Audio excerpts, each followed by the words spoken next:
ایک نواب صاحب کے نوکر بدھو کو بولنے کی بیماری تھی۔ چنانچہ ایک دن نواب صاحب نے فرمایا کہ بدھو، مجھ کو کل سسرال جانا ہے، لیکن میرا پاجامہ بہت گندا ہے۔ بدھو نے کہا، حضور، میرا پاجامہ صاف دھلا ہوا ہے، استری کیا ہوا موجود ہے، حضور میرا پاجامہ پہن لیں اور میں حضور کا پاجامہ پہن لوں گا۔ چنانچہ نواب صاحب نے بدھو کا پاجامہ پہنا اور بدھو نے نواب صاحب کا۔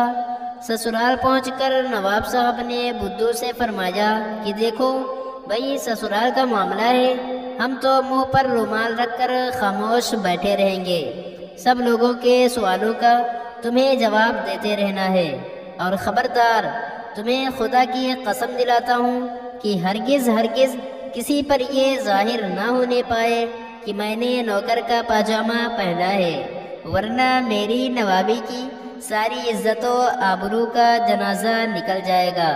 بدھو نے قسم کھا کے عہد کیا کہ ہرگز میں اس راز کو ظاہر نہیں ہونے دوں گا۔ نواب صاحب تو دولہا بھائی کی شان سے ڈیوڑی کے اندر ایک پلنگ پر بیٹھ گئے اور بدھو ڈیوڑی کے باہر پھاٹک پر بیٹھ گیا۔ اتنے میں چند معززین نواب صاحب کی ملاقات کے لیے آئے اور بدھو سے پوچھا کہ ارے بھائی، دولہا میاں کہاں ہیں؟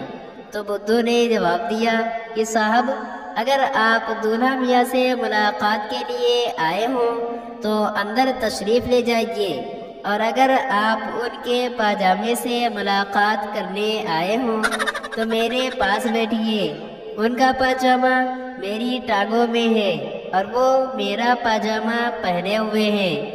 نواب صاحب اندر سے بدھو کی گفتگو سن کر دل ہی دل میں گھٹ رہے تھے۔ جب ملاقاتی چلے گئے تو نواب صاحب نے ڈانٹ کر فرمایا کہ ابے نالائق، تو نے میری عزت کا جنازہ ہی نکال دیا۔ بدھو ہاتھ جوڑ کر کہنے لگا، حضور کیا عرض کروں، بس منہ سے بات نکل گئی، واللہ با خدا کہتا ہوں کہ اب نہیں بولوں گا۔ اتنے میں ایک دوسرے ملاقاتی آ گئے اور بدھو سے پوچھا کہ دولہا میاں کہاں ہیں؟ تو بدھو نے جواب دیا کہ دولہا میاں اندر ہیں، اور سنیے تو ان کی ٹانگوں میں جو پاجامہ ہے وہ انہی کا ہے، اور یہ شبہ نہ کرے کہ وہ میرا ہے۔ ملاقاتی صاحب کے جانے کے بعد نواب صاحب نے سر پیٹ لیا کہ ابے مردود، یہ کیا قیامت ہے، تو نے مجھے مار ہی ڈالا، بار بار منع کرتا ہوں کہ پاجامہ کا ذکر مت کر، نالائق کہیں کا مانتا ہی نہیں۔ بدھو گڑ گڑا کر قدموں پر گر پڑا اور کہنے لگا کہ حضور معاف کر دیں، توبہ کرتا ہوں، کان پکڑتا ہوں کہ اب نہیں بولوں گا، کیا کروں، منہ سے بات نکل گئی۔ پھر تھوڑی دیر کے بعد دوسرے چند نواب صاحبان ملاقات کے لیے تشریف لائے اور بدھو سے پوچھا کہ دولہا میاں کہاں ہیں؟ تو بدھو نے کہا کہ دولہا میاں اندر ہے، اور مجھے نہایت افسوس ہے کہ میں ان کے پاجامے کے بارے میں کچھ عرض نہیں کر سکتا، کیونکہ مجھے ان کے پاجامے کے بارے میں کچھ عرض کرنے کی اجازت ہی نہیں ہے۔ ایک آدمی کا 1 کروڑ روپے کا انعام نکلا۔ کمپنی کے مالک نے سوچا اچانک بتانے سے کہیں یہ خوشی سے مر ہی نہ جائے، چنانچہ اس نے مینیجر سے کہا کہ اس کو یہ خوشخبری اس طرح سناؤ کہ اس کا ہارٹ فیل نہ ہو جائے۔ مینیجر نے اس آدمی سے کہا، فرض کرو تمہارا 1 کروڑ روپے کا انعام نکل آئے تو کیا کرو گے؟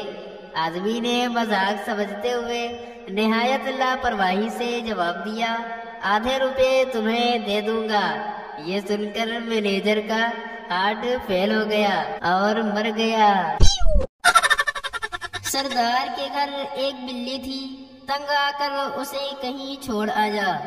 گھر آ جا تو بلی پہلے پہنچی ہوئی تھی، سردار دوبارہ کہیں دور چھوڑ آ جا، بلی پھر گھر آ گئی۔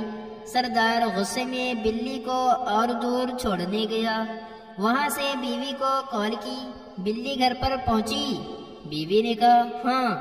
سردار بولا، اس کمینی سے بول مجھے آ کر لے جائے، میں راستہ بھول گیا ہوں۔ دانش نیا نیا ڈاکٹر بنا، ایک مریض آیا، اس نے دانش سے کہا کہ بیٹا میری ٹانگیں بہت درد کرتی ہیں۔ ڈاکٹر دانش بولا بیٹھے میں دوا دیتا ہوں۔ دو آدمیوں نے کشتی کرائے پر لی اور دریا پار کرنے لگے۔ اچانک تیز ہوا چلنے لگی تو ایک نے گھبرا کر کہا اف کتنی تیز ہوا چل رہی ہے، کہیں ایسا نہ ہو کہ طوفان آ جائے اور کشتی ڈوب جائے۔ دوسرا بولا اچھا ہے ڈوب جائے، اس نے کرائے کے پیسے بھی زیادہ لیے ہیں۔ میاں نے بیوی کو فون کیا اور بولا جلدی سے اپنی ایک سیلفی سینڈ کرو۔ بیوی بولی میں ابھی گھر کے کام کر رہی ہوں، بعد میں کرتی ہوں۔ میاں نے کہا نہیں جان ابھی سینڈ کرو جلدی۔ بیوی نے کہا ابھی نہیں۔ میاں بولا پلیز جلدی کرو۔ بیوی شرماتے ہوئے بولی آج میری اتنی یاد آ رہی ہے۔ میاں نے کہا ارے نہیں پگلی، باس کا چھوٹا بیٹا آیا ہوا ہے، بہت تنگ کر رہا ہے، اسے ڈرانے کے لیے چاہیے۔ لڑکا ہیلو کیسی ہو؟ لڑکی بولی کون؟ لڑکے نے کہا تمہارا عاشق ہوں۔ لڑکی بولی تم ہاشم ہو؟ لڑکے نے کہا ہاں، تمہیں کیسے پتا؟ لڑکی نے کہا تم اشتیاق کے بیٹے ہو؟ لڑکا بولا ہاں، پر تمہیں کیسے پتا؟ لڑکی نے کہا تم جلال کے پوتے ہو نا؟ لڑکا بولا ہاں ہاں، لیکن تمہیں یہ سب کیسے پتا؟ لڑکی نے کہا کمینے میں تیری ماں بول رہی ہوں جمیلہ، گھر تو آج تیری خیر نہیں۔ لڑکا بولا سوری امی، نمبر سیو نہیں کیا تھا۔ ایک سردار جی نے راستے میں دیکھا کہ ایک شخص گدھے کو کھینچ رہا ہے مگر وہ ہلنے کا نام نہیں لے رہا۔ سردار جی نے کہا میں کوشش کروں؟ اس بندے نے کہا کہ ٹھیک ہے۔ سردار جی نے بھی بڑی کوشش کی مگر گدھا اپنی جگہ سے نہ ہلا۔ سردار جی نے پوچھا یہ گدھا کتنے کا ہے؟ اس بندے نے کہا 3000 کا۔ سردار جی نے 3000 اس بندے کو دیے اور گدھے کو یہ کہتے ہوئے گولی مار دی کہ ذات دا کھوتا ہے آکڑ سردانہ والی۔